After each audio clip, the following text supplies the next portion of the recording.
तो आइए एक बार फिर से आपका हमारे यूट्यूब चैनल पर आपका स्वागत है। और हम आज डिस्कस करने वाले हैं कक्षा 10 का मैथमेटिक्स। और यह जो है क्वेश्चन नंबर 5 के बारे में। क्वेश्चन नंबर 5 प्रश्न संख्या 5 के बारे में आज हम लोग डिस्कस करने वाले हैं, जानने वाले हैं कि क्वेश्चन नंबर 5 कैसे सॉल्व होगा। इसके पहले वाले वीडियो में आपने क्वेश्चन नंबर 4, 3, 1, 2 ये आपने डिस्कस किया था, पढ़ा था। और अब हम पढ़ेंगे क्वेश्चन नंबर 5। तो आइए देखते हैं क्वेश्चन नंबर 5 क्या कह रहा है और कैसे हम इसको सॉल्व करेंगे। तो क्वेश्चन हमारा है कि जांच कीजिए कि क्या किसी प्राकृत संख्या n के लिए संख्या 6 टू द पावर n अंक 0 पर समाप्त हो सकती है। देखिए यहाँ बात है यह प्राकृत संख्या की, और सबको पता है प्राकृत जो संख्या होती हैं वह गिनती की संख्याओं को हम प्राकृत संख्या कहते हैं। जैसे कि आपका 1, 2, 3, 4, 5, 6, 7, 8, 9 ये प्राकृत संख्या है। और शून्य की जहाँ तक बात आती है तो शून्य पूछा है कि शून्य क्या है, तो शून्य प्राकृत संख्या में नहीं आता है। शून्य एक प्राकृतिक संख्या नहीं है। तो शून्य है क्या? शून्य पूर्ण संख्या में होता है। जब भी बात होती है होल नंबर की, तो यहाँ पर बताएंगे पूर्ण संख्या में शून्य को सम्मिलित कर लेंगे तो ये संख्याएं कहलाएंगी पूर्ण संख्या। लेकिन जब तक शून्य नहीं है तो 1 से लेकर 9 तक गिनती की जो भी संख्या है, इन संख्याओं को हम कहते हैं क्या? प्राकृतिक संख्या। तो हमारा जो क्वेश्चन है कह रहा है प्राकृतिक संख्या n के लिए, यानी n का जो मान है वह प्राकृतिक संख्या यानी कि इसी में कोई होगा 1 से 9 तक। तो पूछा जा रहा है n के लिए जो संख्या 6 टू द पावर n है, विचार हमें करना है 6 टू द पावर n पर अंक जो है 0 पर समाप्त हो सकती है। मुख्य बात यहाँ देखिए कह रहा है 0 पर समाप्त होगी 6 टू द पावर n।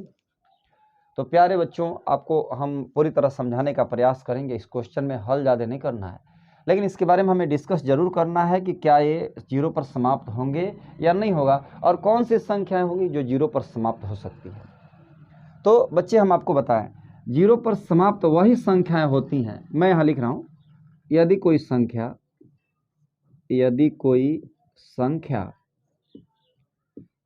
कोई संख्या शून्य पर समाप्त होती है, शून्य पर समाप्त होती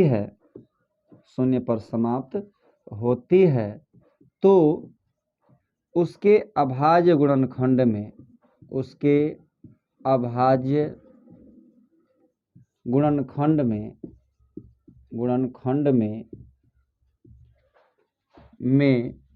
2 गुणे 5 यानी कि 2 और 5 आना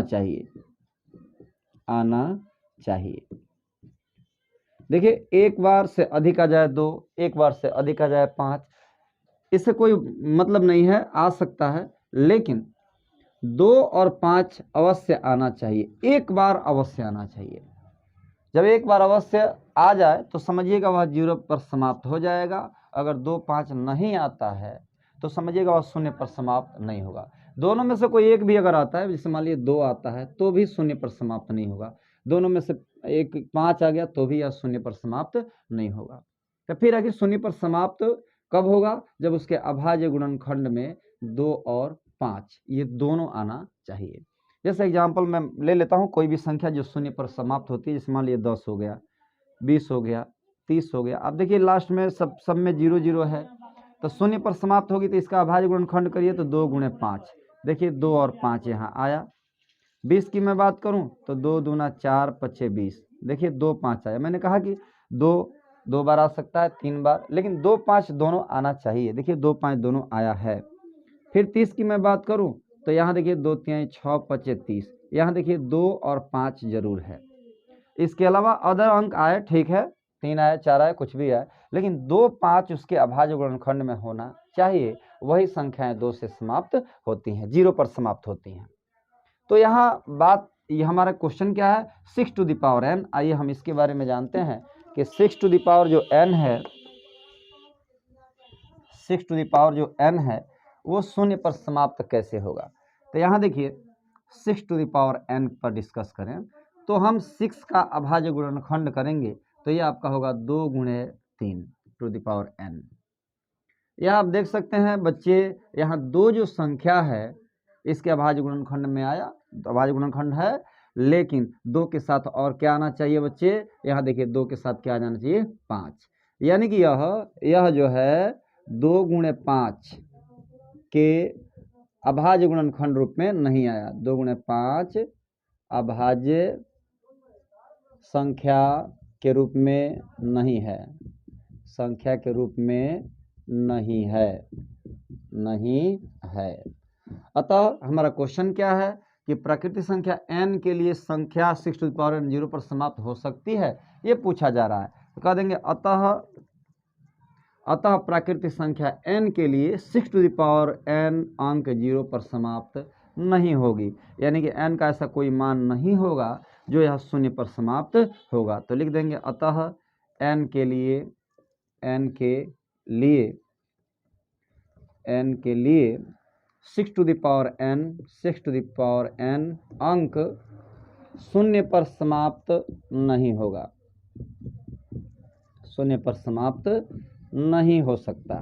क्वेश्चन हमारा यही है, नहीं समाप्त हो सकती है तो कहेंगे समाप्त नहीं हो सकती है। ये हमारा क्वेश्चन सॉल्व हो चुका है। एक बार और आपको हम समझाने का प्रयास करेंगे कि शून्य पर वही संख्याएं समाप्त होती हैं जिनके अभाज्य गुणनखंड में 2 और 5 आता है।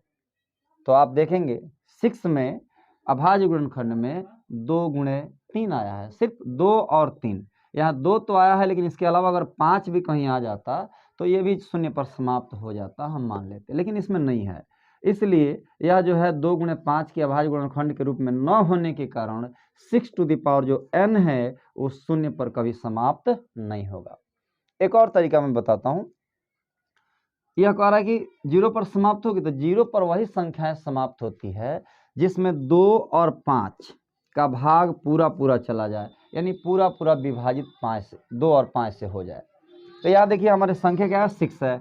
अब देखो कि 6 जो है 2 से तो डिवाइड हो जाता है, लेकिन क्या 5 से डिवाइड होगा? बिल्कुल नहीं होगा। इसलिए यह जो है 6 टू द पावर n अंक 0 पर कभी समाप्त नहीं होगा, यानी n का ऐसा कोई मान नहीं मिलेगा जिसके लिए 6 टू द पावर n अंक 0 पर समाप्त हो सकती है। तो इस तरह हमारा ये क्वेश्चन हमने तर्क दे दिया और ये हमारा क्वेश्चन नंबर 5 सॉल्व हुआ।